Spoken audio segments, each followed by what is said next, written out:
ایک دوست ہیں عبدالسلام کنگ صاحب لندن سے، انہوں نے پوچھا ہے کہ نماز کسوف و خسوف کیا ہے اور اس کی ادائیگی کا کیا طریقہ ہے؟ نماز کسوف و خسوف دراصل سورج گرہن کو کسوف اور چاند گرہن کو خسوف کہا جاتا ہے، اور جب سورج گرہن یا چاند گرہن ہو تو اس کے لیے ہدایت یہ ہے کہ یہ دراصل اللہ تعالیٰ کے جو اجرام فلکی ہیں، دو بڑے جو ہیں، ان کو وہ گہنا گئے ہیں۔ تو اس موقع پر اللہ تعالیٰ نے اتنے بڑے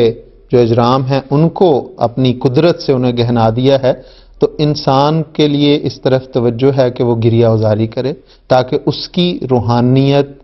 اس کی دنیا جو ہے، اس کو اس قسم کی کوئی مصیبت یا ابتلا نہ آئے۔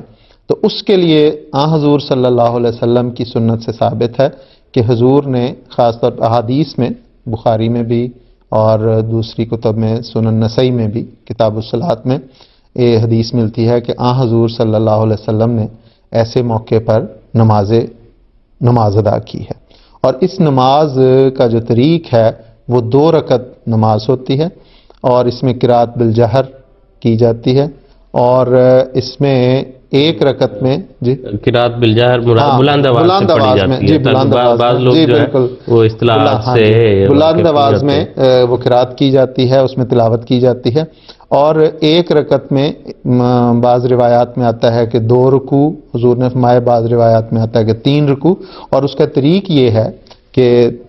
اللہ اکبر کہہ کے تلاوت شروع کی اور پھر ایک لمبی تلاوت کی حضور نے، اس کے بعد رکوع کیا، اور وہ رکوع بھی لمبے، یہ رکوع و سجود بھی اس میں کافی لمبے ہوتے ہیں، پھر حضور سیدھے کھڑے ہوئے اور پھر ہاتھ باندھ کے حضور نے پھر تلاوت شروع کر دی، پھر ایک لمبی تلاوت کی، اور پھر حضور نے رکوع کیا، پھر حضور سیدھے کھڑے ہوئے، اور اس کے بعد بعض میں آتا ہے کہ حضور پھر سجدے میں چلے گئے، اور بعض روایات میں آتا ہے کہ پھر حضور نے لمبی قرات کی، تلاوت کی، اور پھر تیسرا رکوع کیا، تو اسی طرح پھر دوسری رکعت میں بھی کیا۔ تو یہ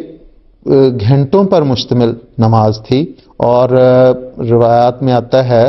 حدیث میں صحیح بخاری میں بھی ہے، حضرت اسماء رضی اللہ تعالیٰ عنہ جو حضرت عائشہ رضی اللہ تعالیٰ عنہ کی بڑی بہن تھی، ان کی روایت ہے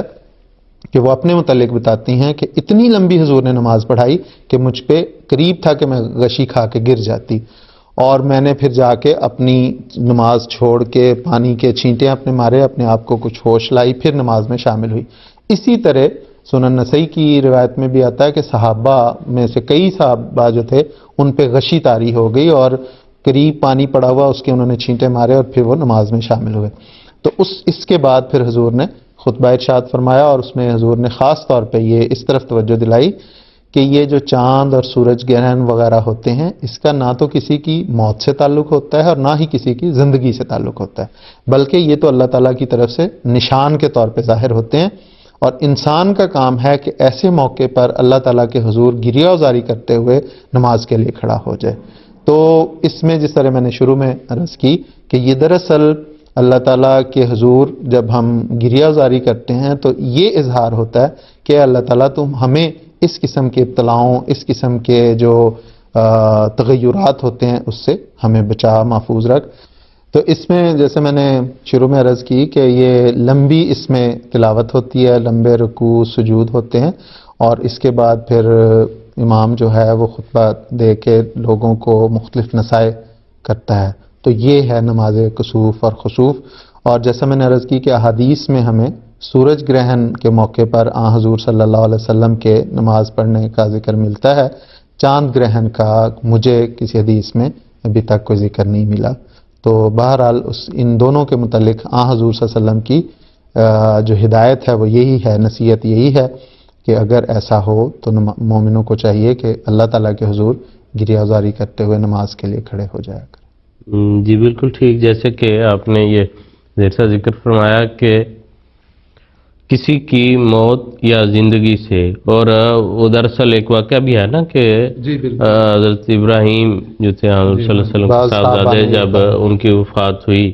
تو اس موقع پہ یہ گرہن لگا، تو بعض صحابہ نے کہا کہ یہ شاید اس وجہ سے ہے، تو حضور نے اس لیے بھی یہ وضاحت فرما دی۔ حضور نے بڑی وضاحت سے فرمایا تھا کہ کسی کی زندگی اور موت سے اس کا تعلق نہیں ہے۔ اور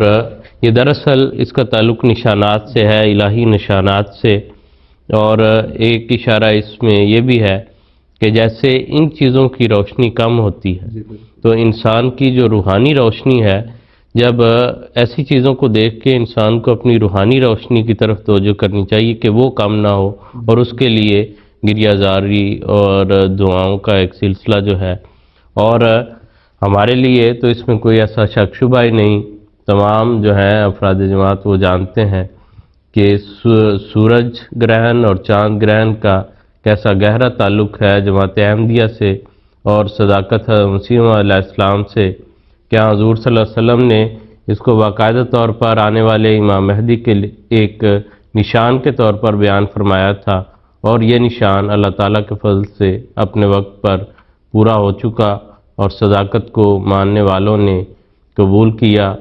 اور اب بھی جن سعید روحوں تک یہ بات پہنچتی ہے وہ اس کو قبول کر رہے ہیں، اور اپنی روحانی روشنی کی کمی کو پورا کرنے کے لیے اس دور کے چاند کی وہ پیروی کرتے ہیں جس نے حضور صلی اللہ علیہ وسلم جیسے سورج سے اپنی روشنی کو لیا، اور پھر دنیا میں وہ روشنی اس وقت جو ہے وہ پھیلائی جا رہی ہے۔ وسیم صاحب، آپ نے ذکر کیا ہے بہت بڑا نشان تھا، اگر اس پہ غور کیا جائے تو حضور صلی اللہ علیہ وسلم نے خود فرمایا ہے کہ جب سے دنیا بنی ہے، جب سے زمین و آسمان بنے ہیں، کبھی کسی مدعی نبوت کے لیے ظاہر ہی نہیں ہوا، یہ صرف ہمارے مہدی کے لیے ظاہر ہوگا۔ تو عجیب بات ہے کہ اتنا بڑا الہی نشان ہے کہ صرف ایک ہی نشان کافی ہے جو صاف دل کو کثرت ایجاز کی حاجت نہیں۔ اور جیسا کہ یعنی یہ سائنسی ایسی حقیقت ہے کہ عام لوگوں کو پتہ ہے کہ چاند جو ہے وہ اپنی روشنی سورج سے لیتا ہے، اس کی ذاتی روشنی نہیں ہوتی، اور اس میں یہ خوبصورت تشبیہ اور استعارہ بھی ہے، اور یہی حقیقت بھی ہے کہ سیدنا حضرت اقدس مسیح موعود علیہ السلام نے جو کچھ لیا ہے وہ حضور صلی اللہ علیہ وسلم سے لیا ہے، اور اسی کو دنیا کے سامنے پیش کیا ہے۔ اور ایسا میں سمجھتا ہوں کہ جو حضور صلی اللہ علیہ وسلم نے اس قدر لمبی اس میں قرات کی، ایسے جو ہے غیر معمولی رکوع و سجود تھے، تو حضور صلی اللہ علیہ وسلم کے تو وہ علم میں ہوگا کہ یہ آنے والے مہدی کے لیے بھی ظاہر ہونے والا ہے، اس لیے حضور نے اس سلسلے میں بھی کیا کیا دعائیں جو ہیں وہ اس وقت کی ہیں۔ دوبارہ جزاک اللہ، اس پر یہ ہر جو ہے فقہی پہلو سے بھی سمجھتا ہوں صداقت کے پہلو سے بھی بات جو ہے وہ ہو گئی ہے۔